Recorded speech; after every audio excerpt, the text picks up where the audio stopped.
Hey, this is Bryant Arnold, also known as Dragon from Skinwalker Ranch, and you're listening to That UFO Podcast.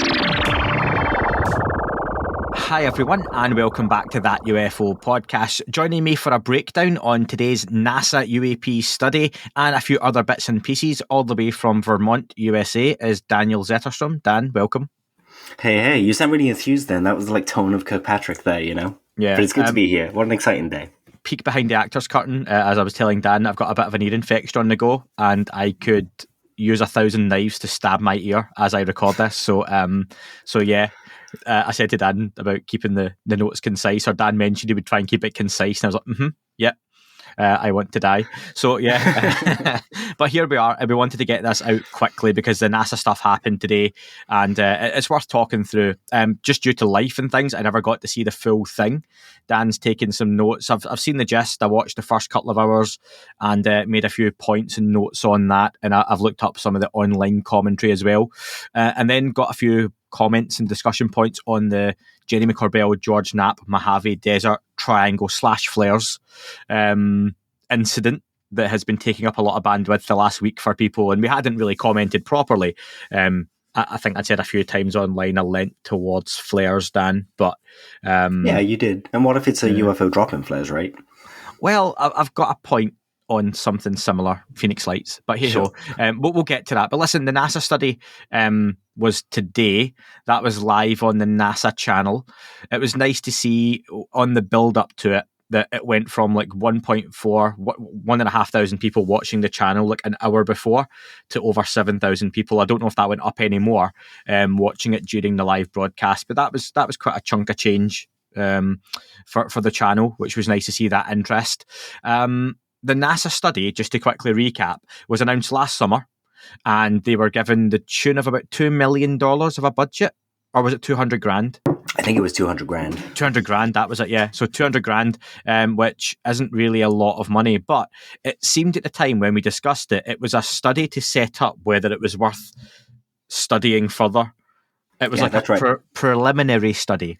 Essentially like they decided that they might take the trip, but they just had to plan out a couple of different routes and see how it was going to go, you know, get the money for tolls in and stuff. That was it. And do you know what? Spoiler alert, pleasantly surprised from what we got. There was a lot of expectations with this online, and it was never going to be, okay, we've delved into the NASA archives and here's the STS footage of the Tether incident and we've worked out it was 12 alien spacecraft around the space shuttle. That was never going to be what this was. It was a preliminary look at what availability they would have to study the UAP or the UFO phenomenon, essentially. But Dan, the intro from Dan Evans, he had to, which was disappointing, and to start this on a disappointing note, had to address the abuse that members of the panel had received as they had taken part in this study. And I'm going to say, I am going to guess that's not your UFO Twitter members giving the abuse. I reckon that's going to be scientific and academic folks who have been reaching out and slamming serious scientists and academics taking part in what they see as a area of study that isn't worth studying, which is disappointing, isn't it? Yeah, absolutely. We can't say we want scientists to apply themselves, and when they do, kind of start going, no, not like that, and harassing them. We want them to be independent study kind of folk, or UAPists as they are now called on the NASA website. They brought that up a few times throughout the whole presentation, and at one point they did mention about online abuse and things like that. So I feel like it's all coming from a number of angles, and especially when we're watching Dr. Sean Kirkpatrick talk, there was a moment where I almost felt like I saw the genuine him through the kind of facade that he puts up, that stoic facade, where, you know, it seemed like it kind of got under his skin. You know, this is a career professional really trying to do the work, and well, all of them are, and they're being, you know, lambasted for it. It's not fair, and, you know, people should just give a benefit of the doubt until proven otherwise, you know, and even then, abuse just isn't worth it. It's just not worth it. No, not everyone's got as thick a skin as Gary Nolan either, who seems to take it and dish it out just as readily. But yeah, it's disappointing, but hey ho, it's it's been done and they've addressed it, and hopefully, well, let's be honest, it's not going to stop. No. I doubt anyone listening to this is the type of person that dishes out that type of abuse either. So pretty disappointing to hear, but that's 2023 social media. It kind of comes as part of the territory. Common theme I took from the early parts of this, Dan, from various different speakers, were some keywords like the data set being incomplete, that what they have is poorly catalogued, that things are fragmented. Was that what you were taking from it as well early on? Yeah, 100%. You know, like you said, it was surprising. We always complain about, and I say we, kind of, I'm talking the community, you know, UFO Twitter and the like. We always complain that they kind of, whether it's NASA or AARO, ignoring the historical stuff.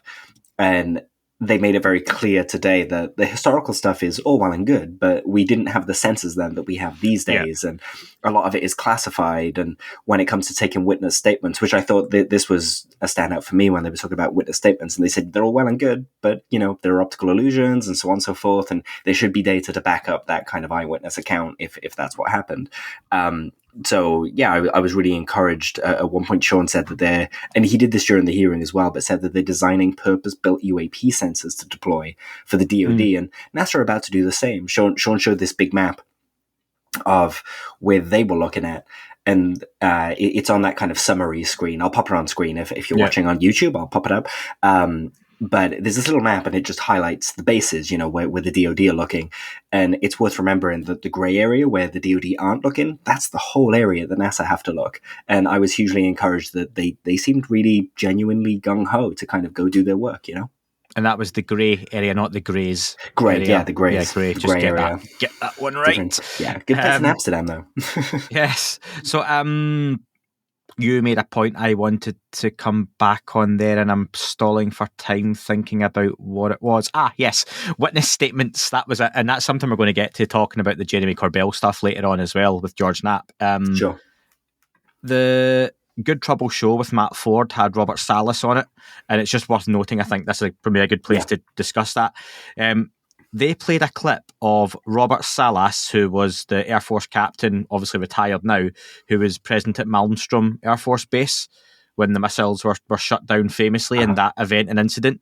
And he, did I get this right? He recorded himself his interview with AARO. Yeah, that's right. With is that permission, allowed? Yeah, well, that was with permission, you know, yeah. In different states, they have different party consent. Okay. Some of them, both people have to say yes. Some of them, one person can say yes. So, yeah, he recorded it. I hope it was legally. Otherwise, he's going to be in a bit of trouble. But, yeah, it was interesting. It's out there now. Yeah, it's out there. Yeah, and the clip was played on like I say, on the Good Trouble show. It's quite a short clip. Was it just me, or did that clip make AARO sound a bit incompetent and inefficient? I expected it to be like a professional, Mr. Salas, you're being recorded by AARO, and I'm going to... It was more like yeah, we don't really know. Yeah, I mean, that I can't... Yeah, we've checked that, but we've not really been able to get that. And it was really... I think it highlighted for me when, you know, we talk about people think the government, the big bad government, and, you know, it's a big, well-oiled, well-run system, and it's really not. It's people that work in offices and departments behind desks that tie into other departments, and those have corridors which link into bigger corridors, and it just it wasn't surprising to me. And to your point, it ties in with that recent events comment you made, that it's better to focus on recent events, because the further back you go, the easier it is for them to either play dumb or probably quite rightly say we don't have that data. Or I think they mentioned on that clip, the AARO clip with Robert Salas, that the tapes are gone, they're lost, they don't have them anymore. Who can you ask? Because the people who were involved at the time are either incredibly old now or they've passed away. They're not going to remember. Oh, Dan, do you remember 65 years ago, the data tapes from, you know, the radar we had at the time? Where do you think those would be now? No idea, mate. Retired 35 years ago. Yeah, 100%. Someone commented that the B-2 bomber tapes have been lost. You know, someone put them somewhere, they don't know where they are. I misplaced my AirPods today. You know, there's things that are important to us we misplace. But you're absolutely right. We have to remember that the organizations are full of different people. There were a lot of comments today about, you know, these guys are going to lie to us on the panel and so on and so forth. And I was just thinking, I was like, I really don't think these are the guys that, would be in on the secret. There's no kind of data dump in the NASA employee initiation process when you get a job there that kind of says, oh, actually, yeah, we edit the videos and we hide UFOs all the time. These people seem very genuine in their intent here. And if I was one of the secret keepers, I mean, I wouldn't tell anyone at the organization that I was taking their raw data and kind of keeping it. And there was a pertinent point that they made about data, and I think it was the guy from the FAA said that they don't have unprocessed data, which means that, a good comparison is Chris Mallon when he's talking about stuff that's detected on satellites coming in from space. The UAP stuff is going to be outliers. And in terms of keeping that data around, you generally don't if you're doing stats. You get rid of the outliers and you look at your trends and patterns without them. That's the stuff we need now. And it seems like we just don't have it because we didn't keep the raw data.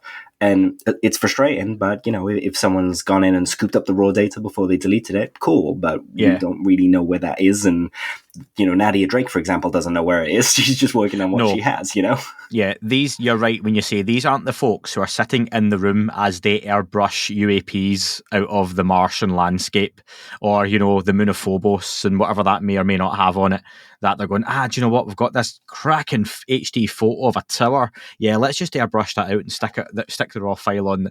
These aren't the folks that are sitting there doing that kind of stuff. They aren't the ones that have been there for 30, 40 years in the background monitoring what happens when it happens. And yeah, these aren't those people. I mean, they could be, but I very, very, very much doubt it. And like you say, this was a group of scientists, academics, who have been called in to try and make this as independent as possible on the face of it anyway. So yeah, it looked to me like the language was positive, that they were quite open. I like the format of it being like an open discussion and meeting where they were actually questioning each other and making points off the back of what each other were saying as well. It was like watching them kind of brainstorm in front of you, and I appreciate that. I want to be in that room when they're doing their job. I'd give anything. Yeah, and something that struck me as well is when we talked about this the first time and we were saying they should go back through the archival footage, I realised in listening to these people talk, given their backgrounds and their expertise and their skill sets, similar to what you said, Dan, it's all very well people like me and you and any number of folks listening or watching this, we see some of those famous videos of like UFOs in space. Do you remember the one where it shows you the kind of the Earth curving and, sorry, flat earthers, but the Earth like curving. Comes in and zips out. It comes in as a flash and it zooms away, okay? Yep. And we can point to that and go, that's intelligent movement, that's moved out the way, something was fired at it. These scientists are not going to watch that and go, oh, Christ, there's an alien spaceship. Yeah, so that's right.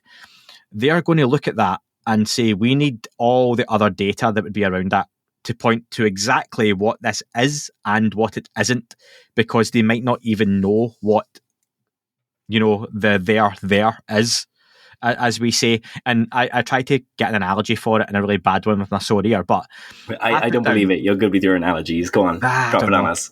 So it's a bit like looking at a messy cutlery drawer, okay, and determining how many forks you have before you've taken all the crap out of it, tidied it, and then started putting things back together in like a nice and neat order. Looking at your shitty drawer with all your stuff going, I've got 10 forks. But if you do it the right way and you pull everything out, find the stuff you have, put it back, you go, actually, I've got 7 forks. You find the condition of them, the make of them, and maybe you find out a few other things about them as well. And that's what they kind of have to do because they need all that other data. They're not going to watch a video and say, it's probably an alien spaceship, because that's not how this works for them, and it's not how their minds work either. People like me and you, how many times, Dan, will there be videos that me and you look at and we'll get to GoFast, or which was talked about, and we'll go, well, given what we've been told, that's likely something non-human, that's likely exotic technology. But someone else with a more mathematical, pragmatic, logical, science-based mindset goes, I'm going to do all the work here first. And, they come up with a different conclusion. Not to say that was correct. Actually, can we talk about the GoFast thing? Yeah, I was literally just going to go in on it because it's a rich conversation point, right? But go ahead. Wasn't expecting that to come up. that they would bring up, one of those now infamous 3 videos that were released or leaked, as we know. I get one of them was around beforehand, etc. Back in 2017 now. But for those that may or may not remember, the GoFast was the kind of tic-tac looking object shooting across the surface of the ocean. The famous, whoa, got it. Oh, what the fuck is that thing? Audio that you hear everywhere. They've basically had one of the scientists. Have you got his name there, Dan? I can't remember who it was. Joseph? Josh. I do have his name here. Josh Semeter. Dr. Okay. Josh Semeter. I forget. But yeah, Josh S. is to his friends. Josh, that's what he likes to be called, yeah. So Dr. Josh, who went through all those years of training for us to call him Josh S., he basically gave a breakdown, didn't he? Using the data that's on the screen of why he believes the object is only moving actually at 40 miles an hour, which is in keeping with the wind speed, and it could likely be a balloon. Now, that's caused a bit of a flap online from the limited time I spent online this afternoon and this evening, that, one, the pilots have all said otherwise. There's also been people like Chris Mellon, Lou Elizondo, who have talked about that object performs a right-angled turn, apparently in the longer version of the video. But we have to say again, we have never seen the longer version of the video. The wider community, we've only heard there is a longer version of the video. But this Josh, sorry, I was going to call him Joseph. Josh, Dr. Josh, Josh S., he has, from the data presented to him, come up with a conclusion using basic trigonometry, as he says. What were your thoughts on what he's presented? It was really interesting. It brought to mind the point we were talking about a few weeks back where, what expert would people listen to on this subject? And so many people have done this work with GoFast. Some saying that it's anomalous, some saying that it's not. And it was interesting to hear, a NASA expert break this down for us. And he didn't take any work from the internet or social media accounts or, from the game developer who likes to look at these things. He did it all himself. And whether you love it or hate it, that's his conclusion. You don't have to agree with it, but you would need to respond with, scientific, robust kind of response in a peer-reviewed manner. I'd like to see him present a peer-reviewed paper on it, even if it was short, just to start that conversation and back and forth, because, probably Matthew Sidekis from the SCU, the Scientific Coalition for UAP Studies, he would probably refute that, and come back out with his own paper. That's the conversation we're looking at, and seeing the different reactions to Josh's presentation just made me kind of realize the bias inherent in this conversation. And on all sides. On all sides, yeah. 100% on all sides. We all have it, and we've got to be mindful of that, because you can't just go, oh, well, I disagree in my gut, therefore, Josh is incompetent. He's clearly competent, but we need to see why he decided these things and try and understand it, instead of just saying Josh is wrong and not presenting any information. It tickled me a little bit that Graham Brendel on social media was kind of asking like, oh, they should go in on Gimbal and have a look, and then GoFast popped up, and I was like, oh, yeah. so close, Graham. Yeah. But they did, Kirkpatrick did at one point talk about sensor jitters with another video that he presented, which, just side note, that's 3 new UAP videos we've gotten out of the DoD in the past 2 months. That's kind of cool. Was this the video of the 3-star or the 3 dots? Yeah. And it was like, because at first he presented it as if, this is really interesting. Here's a UAP video, and the 3 dots come along, and he mentions that it looks like they're moving, but they're not moving. It's just the sensor, as you say, moving side to side.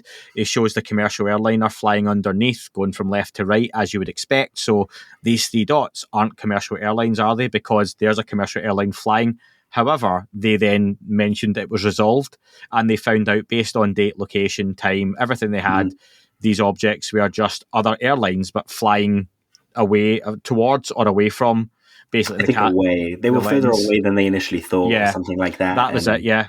Yeah, Sean spoke about the jitter being not from the camera moving and stuff like that, but actually from the sensor trying to stabilize itself, which I thought was maybe a little bit of shade at Gimbal, because that's the solution there, supposedly, for some people, that, the whole thing kind of pivoted and it makes it look like there's a rotating object there, but it's not really rotating.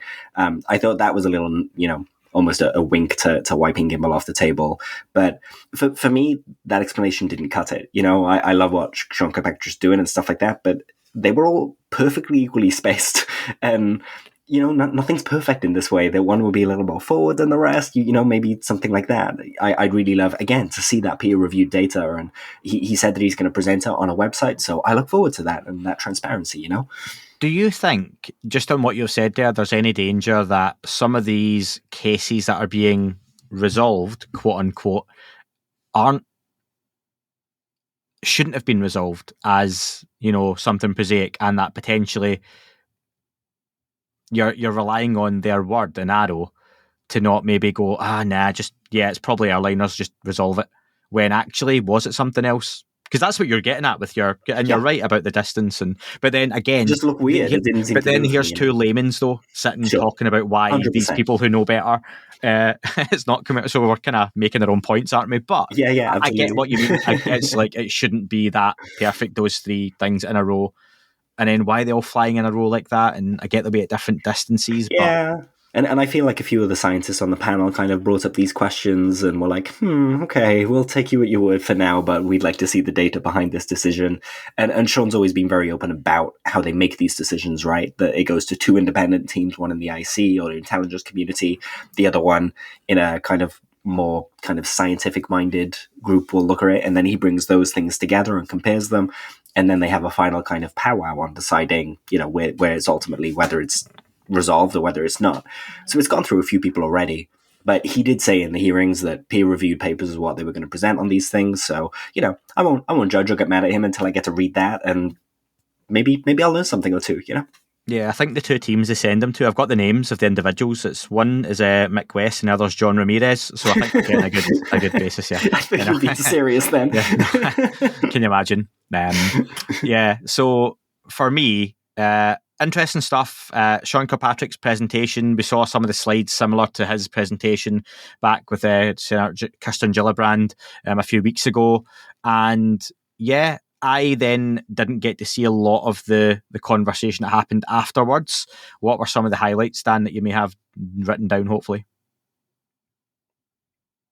Dan has left himself on mute. There we go. Timestamp that one, folks. Take a shot. Ooh. Old school. At one point, Sean in his presentation made some recommendations to NASA, and they went from, looking at making sure that the data follows a prescribed format, so it's scientifically viable, because they said that most data collected by organizations that are out there, I assume they mean Enigma or various other people like that, or organizations like that, isn't scientifically viable. There's bias in the data. Was that the citizen science conversation? They had that a few times, they mentioned, and I got the impression, again from a limited viewing, that some of them seemed quite for the whole citizen science aspect of it, and others seemed to be a little bit more standoffish about citizen science and how that may work. Well, it can kind of muddy the data pool, right? But they talked about things like apps, kind of notifying people in the area that there's an anomalous event going on, so they could get triangulated data. And they a few times said they're not sure whether they're going to use cell phone videos and photos because they're just not good enough. Which is an interesting comparison point to the recent flares thing, right? Then Sean was talking about large-scale ground-based scientific instrument evaluation, which is very much kind of what Galileo project is doing, using Earth science satellites to look at geology and water flow and currents and things like that, to look at UAP. Helping the NOAA kind of come up with data collection platforms for UAP. I'm going to trip over this word now, but peer-reviewed parameterization of advanced capabilities not yet engineered. Sounds like ATIP, right? Not peer-reviewed, but looking at capabilities that have not been engineered yet. Yeah. That's exactly what ATIP was doing. Yeah. Looking at archive scientifically, or scientific anomalous data review. So this is looking at NASA's archives and seeing what they can apply there. There was a lot of conversation about AI and machine learning, which are one and the same. What we call AI now is really just, machine learning. There's nothing intelligent about it, but we just use the term. Looking at distributions of sightings, so identifying areas, maybe based on social media and things like that, where these events commonly seem to happen. And also foreign partnerships. And we heard Dr. Sean Kirkpatrick say for the first time that he actually had a meeting with Five Eyes last week. Forum. That's with the UK, New Zealand, Australia, Canada, and the USA. That's big. A number of people probably have got their FOIA, FOIA engines kind of started on that. It's really interesting. The UK is typically stum when it comes to talking about this stuff. So it's great that they're involved, and hopefully they're going to be helpful rather than hindering, There was a Sean got pushed on the numbers too about, what he said a small percentage of these are anomalous, and there were 800 reports now because he integrated the FAA data. And, you can work that out then to be like, 15 to 40, 50 cases that are seemingly anomalous. That's a big load. I'd love to see those. Let's talk about those things. If they're truly anomalous. If they're truly anomalous, yeah. Not just unresolved.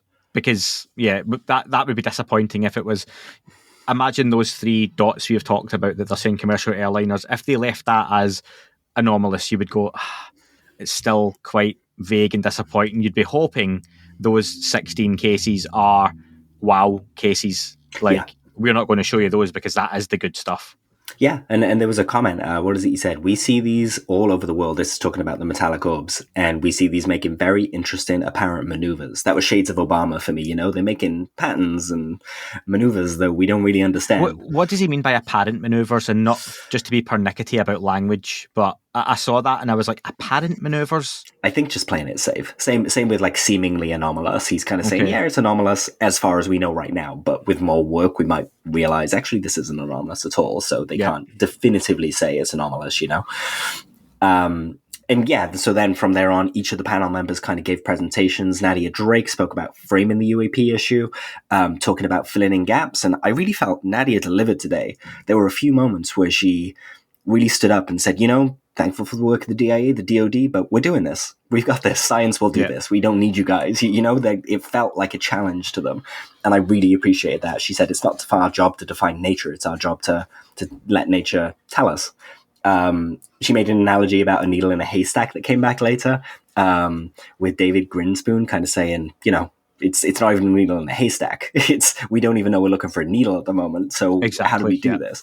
And that was a great little comment. David Grinspoon, for me, one of the heroes of this whole presentation, along with Dr. Federica Bianco, both outstanding, both clearly up for being challenged in their beliefs, and being totally open to what they find. So it was very encouraging to hear them on there. Do you think on that? So a lot of people, and you see this especially online, will, not that it's wrong or right, I'm going to sit on the fence, will shout about that. We've got all the proof we need. We've got all the evidence that, the saucers are in the hangars. They're buried under the desert. We've got the bases. We've got the tech. We've got the TR-3B.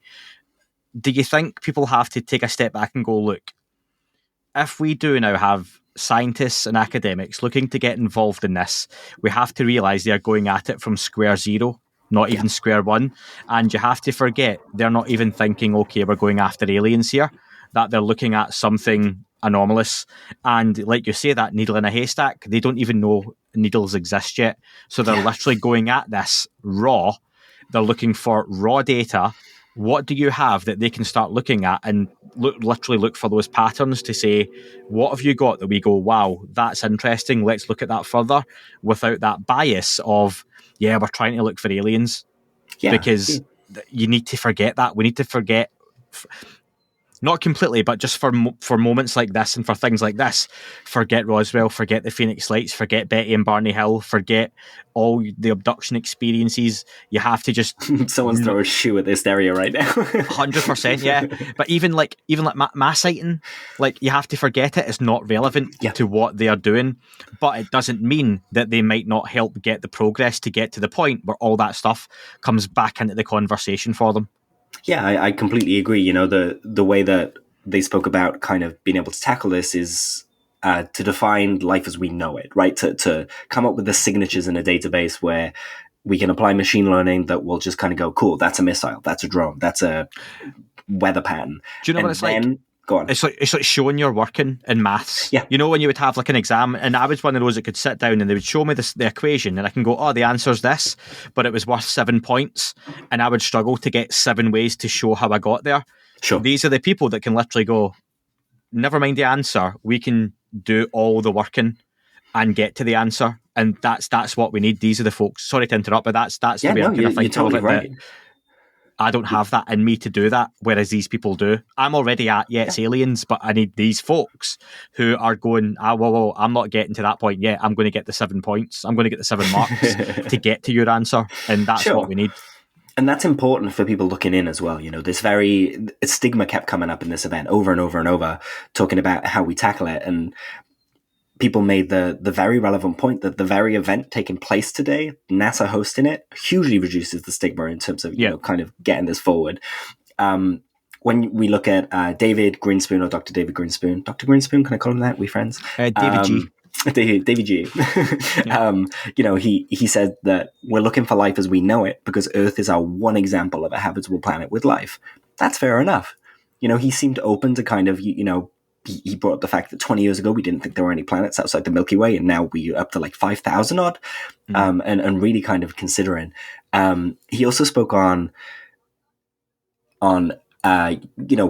one discovery. So if they were to get data that suggested like a technosignature or some life out there, some intelligent life, that you wouldn't just announce it right away, that you're going to send other instruments to go look for it. And that's a really pertinent point. Like a month or two ago, Jimmy Church said, someone emailed me from the James Webb team saying that they found technological life. And that would really be putting the cart in front of the horse. You can read things like that when you know the scientific process and kind of go, no, that's nonsense. You would send a probe, you would send something else. Are you trying to say Jimmy Church was being sensationalist, Dan? I am, yeah. Come on. No, I love what Jimmy does, don't get me wrong. But, that there's almost an inherent logic to some things that take some of the more sensational claims off the table, And it's similar to, and this isn't a dig, but that Skinwalker Ranch or a documentary released by James Fox, because we love James and his work, isn't going to have smoking gun disclosure after 6 months of post-production. Yeah. They would have that out now or in the short term with a press release and done the right way and reviewed. James Fox, if he got the evidence, do you know what, James Fox, for example, who again, like I say, we love, if he got the video of the Virginia being standing there, whatever it was, he wouldn't wait and say, I'm going to put this out in a documentary. No, I don't think so. He'd be on a media platform. Yeah, he wouldn't. He'd be on live news. Yeah. I've got the video, big announcement, 9 o'clock on Friday evening. Here it is. Bang, there's the video. That's what would happen. Or even like a Rogan, potentially. It would be like a live Joe Rogan, because modern day, but you would go for the biggest audience, which is still TV. So, yeah. But yeah, no, fair point. Sorry, yeah. Exactly. There was an interesting point he made about searching for anomalous things in the solar system as well, that really that's NASA's kind of remit. Once you get, above a certain height above the Earth, it's all NASA. NASA's the only people looking there. And that just brought me shades of Oumuamua. And throughout this whole thing, I just kept thinking of Project Galileo, who released a bunch of peer-reviewed papers the other day.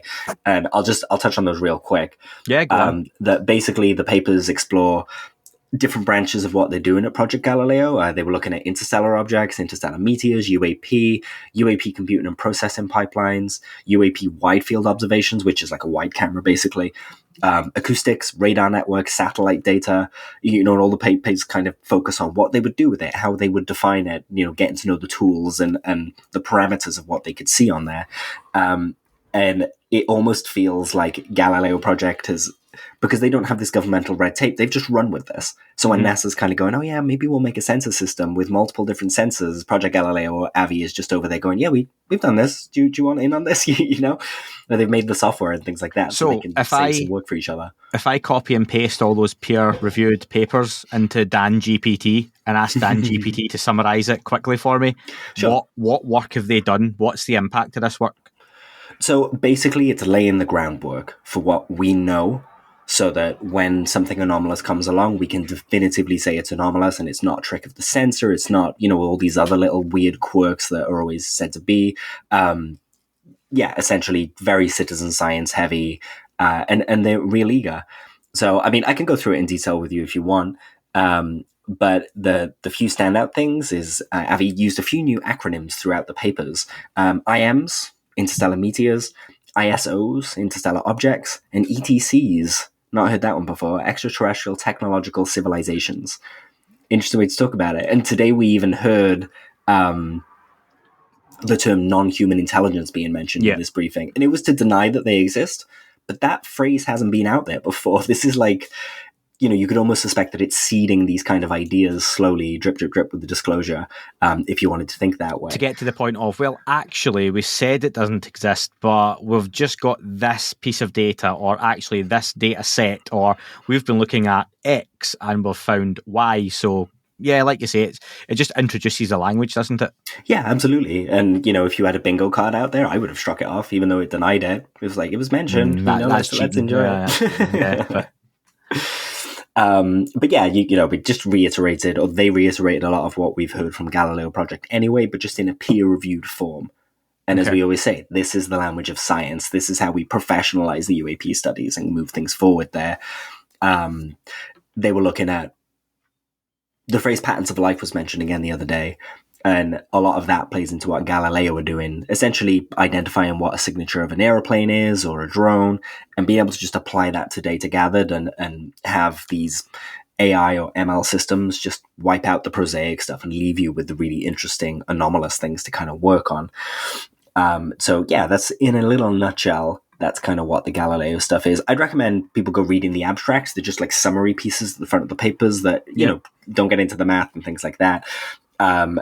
But there's nothing, there are no bombshells, as people like to say in there. It's just more, it's a big moment. There's the 7 peer-reviewed papers that are out there now, and before they were very limited amount. It's cool to think that someone from Harvard is doing this, and they all have so many authors as well that it's just, it's impressive. And Avi has a new book out in a few months. Does he? What's the book? Yes. The book's called Interstellar, and it comes out on August 29th. Cool, nice. Would you just kind of, that's like a month after we heard the report was coming this year. Kirkpatrick said August 1 or August 1st, as the rest of us say.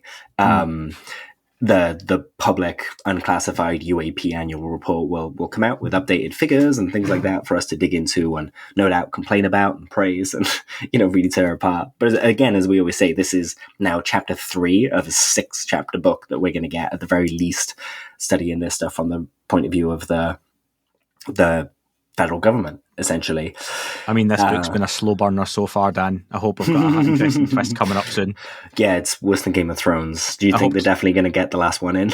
I'm still waiting on Kiefer Sutherland coming in and kicking a door down somewhere, and his daughter being kidnapped. Imagine. To round off the NASA stuff then, went well. What was the final kind of moments? Are we looking at, is this getting extended? Are we going to get funding for it? Is this going to continue? Somebody asked about mud funding in the media conference, and the response was like, hey, look, we were just coming up with a roadmap. We didn't give them a budget or anything like that. Really, what NASA do is they ask a bunch of these independent teams to come up with roadmaps and plans and things like that. And then during summer, they will assess it when the report is released. I think it was end of July, they said that we'll be able to read that. And then they'll go from there. But, the highlights of Five Eyes, the 15 to 40 anomalous events in AARO, seeing experts really dig into this and seem to salivate in the moment, I know Dr. Nadia Drake has experienced some kind of backlash online. And like I said, I feel like she had an incredible showing today, like for someone that said, it's not aliens. She certainly seems open to it, when you go beyond 140 characters. I felt like Dr. Kirkpatrick was almost nudging NASA to kind of say, go on, do the things I can't because my hands are tied in certain ways. That in itself is interesting. They recommended to look at archival data. They recommended that a permanent NASA office is established to look at UAP so that the work isn't in vain. That was when they were talking about harassment and things like that and kind of saying, this could go away if the right person wanted it to go away. Do you know what's quite funny? You would just kind of think NASA would have had that stuff anyway, wouldn't you, given it's NASA? You would. Yeah. You really would. And especially with Bill Nelson being at the head of it, who was on one of the subcommittees that started this whole thing anyway with the language. I can't see it going away, but the more work they do, the more it's sticking. Do you know what it's a little bit like? Imagine we had like an organization for the world that was just in charge of the oceans. And that organization, when you went to it one day, you were like, so who's looking at all the animals in there? Oh, we don't look at those. Yeah, just the water. Yeah, but they're in there. Could be. We don't know. Yeah, that's the space an animal occupies is the absence of water, so we don't look at that. Yeah, exactly. So yeah, if anything, they're a hindrance. Just ignore them. Move on. And the public portion of the public questions, that's one thing I didn't get to see. Yeah, I mean, that was anything interesting from there? So a lot of the questions were kind of bundled into subject areas because they just have a lot of questions. They've also said that stuff that they didn't get to, they'll be posting answers to on their website in the coming kind of months and stuff, which is cool. So they spoke about what data is in the report. So again, they reiterated that they're creating a roadmap to better data collection, not necessarily looking backwards. spoke about hiding of info. Someone asked about cutting of the International Space Station feed, to which they said, no, not as far as we're aware. Again, these people don't work on those cameras. There could be a disconnect there. Don't just attack them because they said no, because it does happen. You're right. You're right. USOs, Sean Kirkpatrick said that there was nothing on record of a USO and that anything that goes under the water was actually a sensor anomaly. And there's nothing in those 800 reports he has that is a USO. Pretty interesting, considering... Sorry, can you smell that, Dan? Does that smell of cow dung? Is that what was potentially? Yeah, it smells like BS from DK. DS. Yeah. Disc. Sean K. Yeah.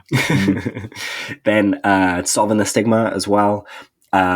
Working with partners got brought up, where they were just talking about, this was where non-human intelligence was mentioned. And this was really them talking about working with private space companies. Apparently, a bunch of private space companies wanted to present today, which makes you wonder, like, oh, okay, does SpaceX have some information they maybe want to share? Or, that'd be interesting to hear from them.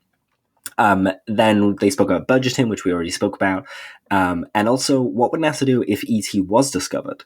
Which I thought was interesting. What would they actually do? And the answer was a lot of more science, right? To kind of confirm what it is and so on and so forth. Mm-hmm. But it just makes my brain kind of go to, okay, so if you send a probe to a planet to look at intelligent life, that intelligent life is going to experience their tic-tac from us. It's really interesting to think about.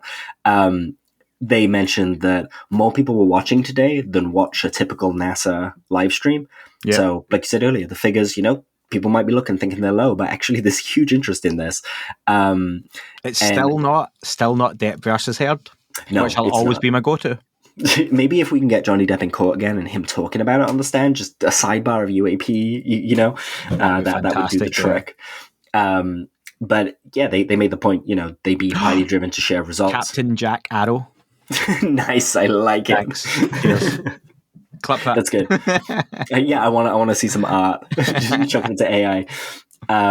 And yeah, they were kind of saying, we want to show that we're succeeding. We're paid to succeed, so therefore we want to show that we're succeeding. So if we found something, we would absolutely share it and follow it up, with our international partners and things like that. We saw it with in a 12-part series building up to it in the 12th episode. Yeah, for sure.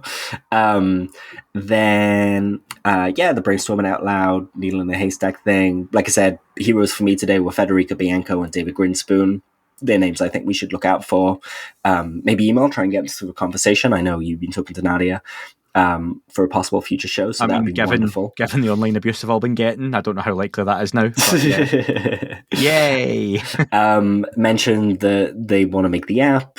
And also, just after this, looking on the BBC front page, boom, there it was, right on the front page, really big, not small, not downplaying it, not talking about, most of them are solved. It was talking about, right up front in the article, that a lot of cases are unsolved and seem to be anomalous, which was kind of a sea change, right? This is what we get with NASA coming into this game and just being honest about it. And just overall, it finished, and I turned to Elena and I was like, did we just watch a 4-odd bleeping hour NASA event on UAP? When did this become normal? It's no Infinity War / Endgame saga, but it'll do. But I think we've had 42 minutes on that now. Thank you for the recap and all the bullet points, Dan. Very much appreciated. It was positive. I think you said so the same, more than what I expected. And fingers crossed, after that report, we see some kind of movement in terms of NASA staying involved, opening up that budget, getting more of a budget to let folks work on this in the way that they're suggesting. Yeah, 100%. If there was a 5-year-old watching today who's inspired to go study UAP and do it with all seriousness, boom. Mission accomplished, as far as probably need someone 18 plus, but I appreciate the same. One thing to mention just before we close out, Dr. Michael Masters has a new book. Olaf and I had the pleasure of doing the cover, which we thought was wonderful. We had a good time doing it, but it's called Revelation, the Future Human Past. And just as a little kind of summary, the back of the book blurb says, as society teeters on the brink of nuclear apocalypse, Marcus Moksha, an oversexed alcoholic anthropologist, encounters Dodon, a telepathic woman from the future who recognizes his import to the fate of humanity. She recruits him to join her team of time-traveling scientists aboard the UFO as they venture back to the distant past, seeking to enact a change that will bring peace to his time and avert the Great War. So this is really Michael running with his idea of these UFOs are time travelers from the future, and kind of thinking, okay, in fiction, how can I explore what that would actually look like from their point of view? Really interesting. Michael's on the podcast in 2 weeks to discuss that in detail. Mm-hmm. Yeah, I've got one of the first copies of the book before Michael has a copy, actually. Oh, because of the way he sent it out, it was like, you're going to get it before me, so send me pictures of what it looks like. And I was like, okay, no bother. Yeah, and that was the same the first time I saw the cover as well, so that's wild. Nice. Right, anyway, yeah, so something we hadn't talked about last week that happened, and there's been follow-up to, and it's worth kind of going over, was Jeremy Corbell and George Knapp announced a high noon new UAP case. It was the Mojave Desert Triangle, and that dropped last week to a lot of scuttlebutt and fanfare and everything in between. And essentially, to recap, there were lights in the sky observed and recorded by Marines out in the Mojave Desert and a test range. That's about 1,000 square miles in April 2021. The lights were like 5 points of light in a sort of triangular-looking formation from the angle of the picture that was posted online. The initial episode of Weaponised presented it with the audio from the Marines filming it. We were told that from a few different video clips of this that the objects were there, or the object was a solid body, it was a craft, and it was there for up to half an hour, 35 minutes. None of the video showed that.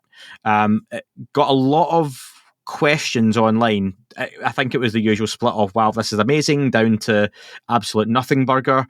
A few people done some work online, including John Greenwald. I know Mick West done some work on it, and you've got to give them credit where it's due, because they very quickly found dates and times relating to a military training exercise at the same date and time, where flares were dropped.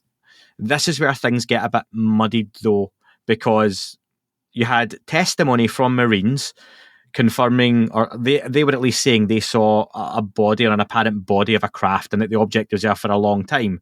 However, if you just look at the data, and we always say, and other people say, we need more data on these things, the data really does point to it was flares dropping.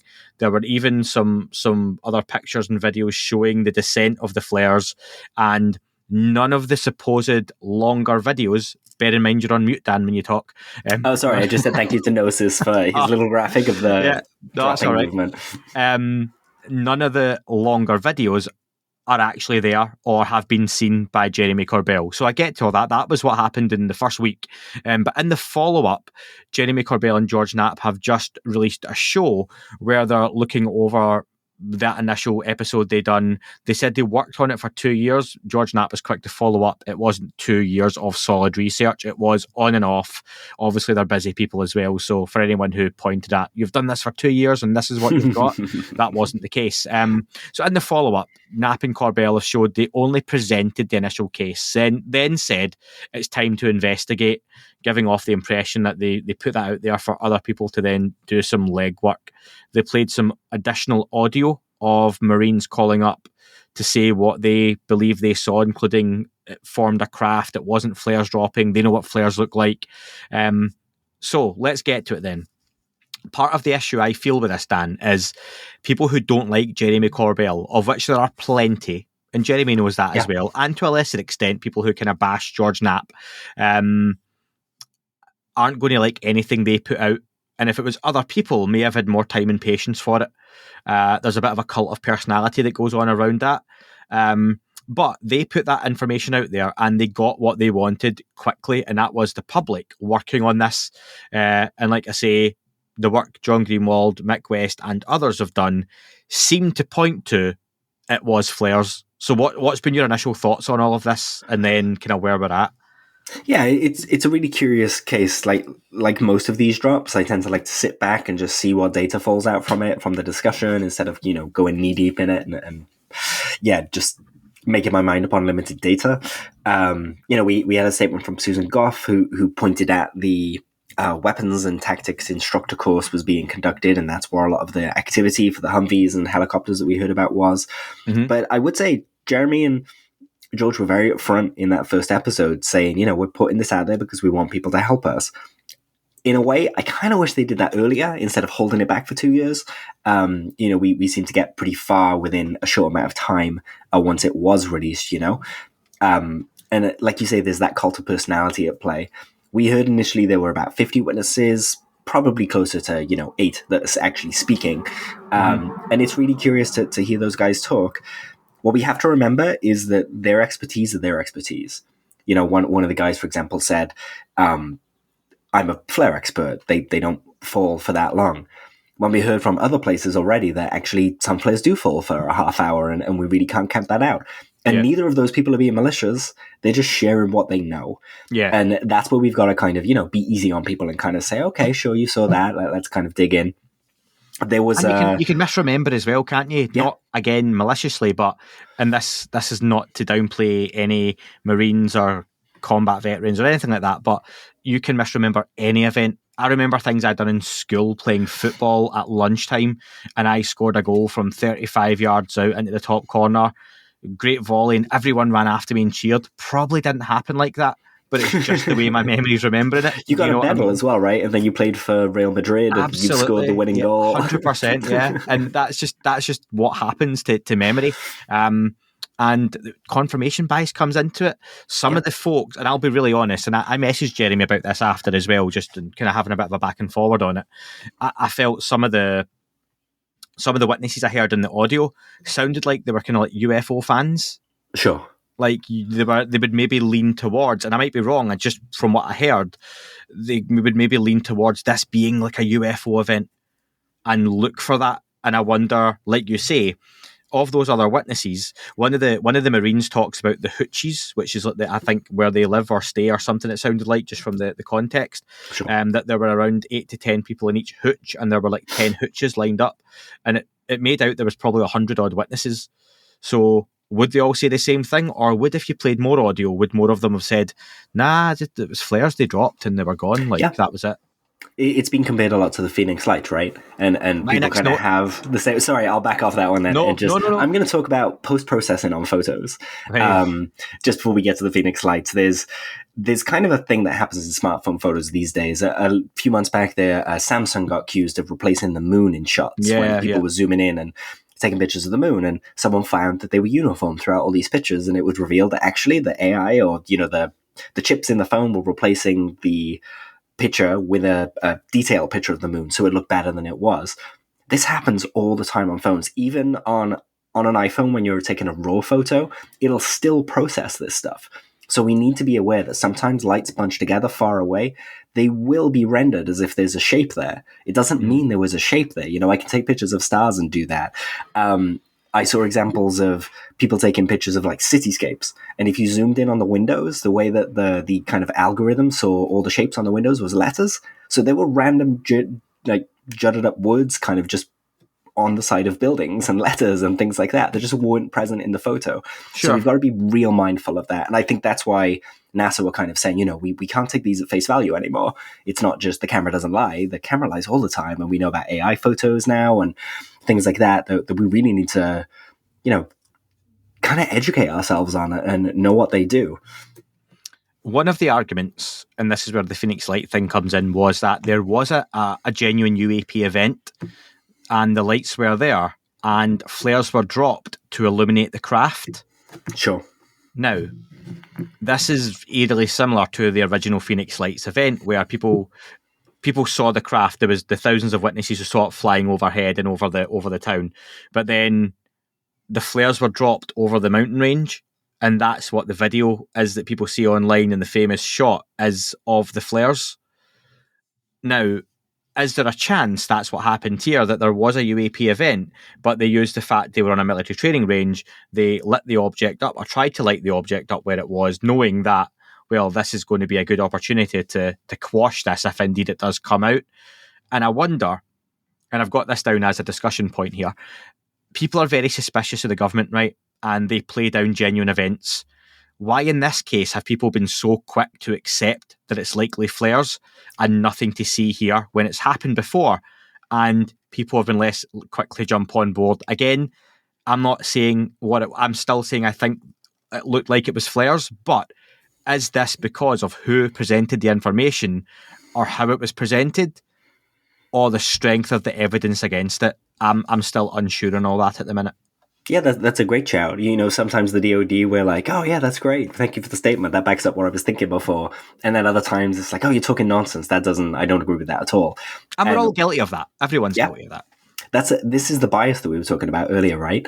We take what's useful to us and we drop the rest, when really we should be looking at everything.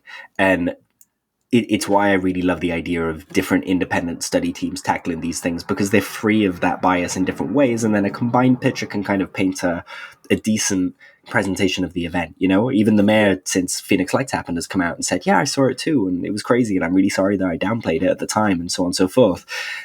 So we've always got to be mindful of these things, that they can happen. And who am I to say that someone didn't see a UAP? I feel like I've seen crazy things in the sky that some people tell me were not crazy things. So I don't have the authority to say, no, I've got to take everything seriously and hold it lightly and kind of paint a picture that way. We said when Weaponised was first announced, it was a great opportunity for instant gratification and the opportunity for Knapp and Corbell to drop something but then talk about it straight away, and then the week after follow up. And I don't think there's been enough of that follow up, and this seemed to be the first show where they really got their teeth into what they talked about before. And that was always going to be the beauty of the podcast format for those two particularly, for me. So I'm glad they done it. Testimony was the big thing here, and we've talked about this before, that it's hard for some people to just rely on testimony for any UFO or UAP event. It's not everyone's cup of tea. It's Marmite. Some folks love it. Some folks will take your story and go, bang, yeah, God, that sounds incredible. Others will go, is that all it is? Just your word? And that's fine. Corbell said that given the testimony and the video showing the potential descent, that he couldn't dismiss flares. That he did say, which is fair. However, for him, the additional witness testimony is what's stopping him saying case closed on this at the moment. Sure. For me, this case at the minute, which very much rests on how much value you put into the limited testimony provided, means that it's got to be filed under. It'd be great if more evidence comes out, but we can go back to it another time if that happens. Otherwise, you've got to go with flares. If they can get additional video, longer video, maybe even better quality video, then maybe more witnesses coming forward. But right now, it goes down as, it was probably flares and a bit of misidentification, and hey ho, you kind of move on. I'll ask you that question, Dan. I think the answer is part one. Yeah, you're going with it's flares from what you can tell. Probably, like statistically, I would say probably 90% flares. Right. Definitely in that way. Other question though, and I think I've asked you something similar before. Given the reaction to this and what's happened and how it was presented and the fallout and everything else, would you rather we didn't get any drops like this? I include the La Bruja stuff, the Corbell stuff from 2019, the Omaha, the sphere in the water. Would you rather none of this stuff ever came out, the rubber duck footage, to then pour over and look at and discuss, or are you okay with this? For me, I feel I like these releases, but what I would have liked is for this one to come out with the training kind of exercise data. I don't see the point in leaving that out. We experienced this before with Ben Hansen and the spotlights, and they said, oh, well, we didn't think they were the spotlights, so we just left out the story. And it just makes it look really suspicious to people that are outside of our circles, And almost Jeremy kept going back to that point of kind of saying, this may or may not be anomalous, but the one thing that we should realize is this wasn't reported to AARO. This wasn't reported up the chain. The stigma is very real and alive here, and that's a broken process. So why didn't AARO investigate it? Did they find out it was flares before? Because I feel like they would definitively be able to answer whether it was flares or not. It's kind of in their remit. So that information pipeline has to be fixed as far as I'm concerned, and that's what this video is highlighting. Flares or not, doesn't matter. It confused a lot of people, and those people are due an answer. Yeah, that's very fair. And for me, again, I'll just to state for anyone else who wanted to have a go, not that it bothers me. More than likely flares. I would love to see more information on it. I would still rather these drops happened I would still rather we got to look at it, pore over it, discuss, debate, not argue like dicks, but just look at these things and discuss it and go, yeah, it's probably something, no, it's probably nothing, and move on, because it's interesting and I enjoy personally looking at it. I also enjoy getting to discuss it on here. However, I think where the danger would be for George Knapp, Jeremy Corbell, is that if there was a successive line of these types of drops where, like you say, little things keep being missed off that constantly make it look like, it really wasn't anything, it was pretty prosaic, that starts to add up. And we've talked about the real argument for the UFO topic at the moment is a body of evidence of lots of little things adding up to look at this folder we've got here, but you have to look through it all. That other folder also starts to add up quickly of, bullshit, prosaic, it was an aircraft at the distance, it was Starlink satellites. And when you present too much of that too quickly, that can really dilute and water down the other good stuff you do. So that would just be my thing, that they could really do with coming out with something strong for the next big drop. Something where they've really done their due diligence. And even if that includes going to a John Greenwald in the background and saying, look, if we were going to drop this, and I'm sure John would keep that to himself, we're asking your opinion now. What do you think? Is there anything you think is worth looking at? I don't think they will, because of the relationship being broken there, but I don't think something like that would hurt on all sides. But I agree. Maybe that's Completely too blue agree. sky thinking. It would come with a robust, nice kind of rounded analysis then, and I'm dubious as to whether that would happen, but I think it would enrich the conversation. These things are mainly looked at by people in the community, and they're the people who see these flare kind of assertions and all these really quick follow-ups and things like that. So just present all the data, just right up front, just present it all and let people make up their own mind and do the work, Like I joked earlier about Mick West and John Ramirez being on two teams to review a tape, but the West Ramirez memo, there you go, there's a memo for you. Those two going on record together, discussing, events and stuff. That'd be a great podcast. Mick West, John Ramirez, get that recorded. Yeah, it would be really good. And I don't mean me interviewing them. I mean like those two doing a podcast together. Yeah, just chatting dynamite. Together. Absolute dynamite. Someone pointed out that I posted the GoFast stuff from the NASA study, and I said, well, there you go. There's an expert opinion. What do we think? And someone kind of pointed out like, this isn't de facto.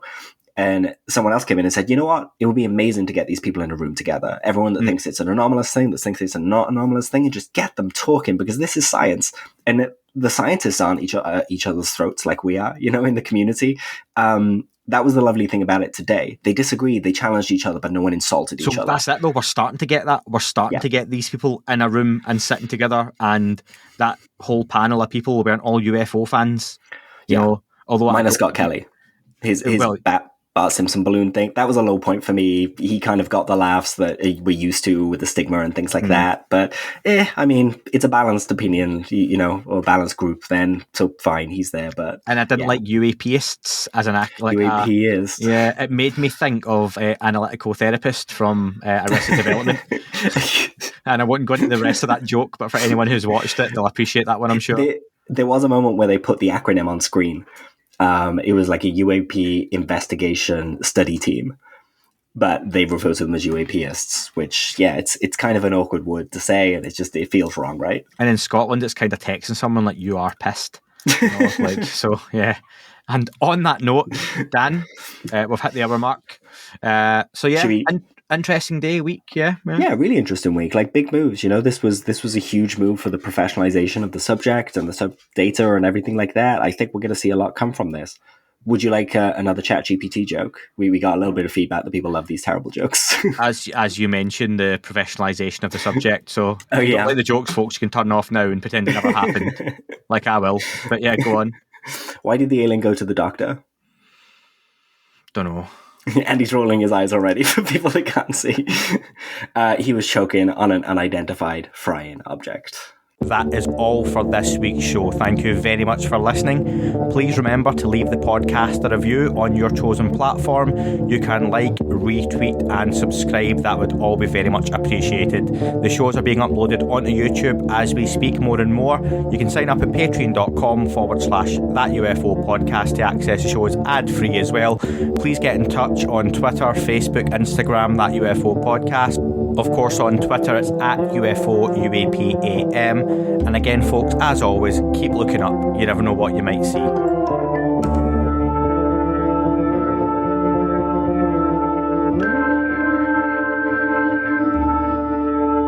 It wasn't a tic-tac and not quite a saucer, more like a hubcap designed by Chaucer, a little baroque and quite steampunk, like Alice was playing bass for the Parliament effect. The little fucker hovered right outside of my window, and when I shoved out the screen, he made it an issue. I don't think he expected me to see his ass, but I'd had some champagne and smoked a little around.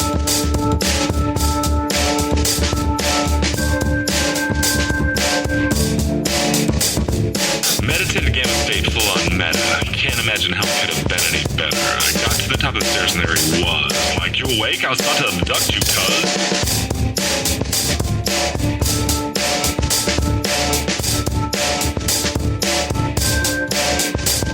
I jumped back and nearly kissed myself, and I climbed out the window after the elf, and I woke up in my bed and there was something on my head and everything was weird and everything was red. And I called out to my boys. They thought this was noise. They thought it was a dream. They thought it was my toys. They thought it was my problems, and they think I should seek therapy, and I don't know what it is because it doesn't really scare me.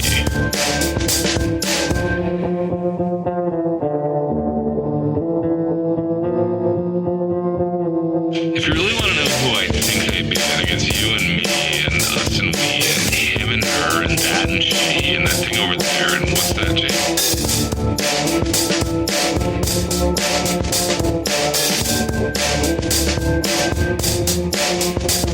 But if we're being serious, open your mind, consider your heart, consider time, consider your space, consider your lies, consider your life, consider your eyes.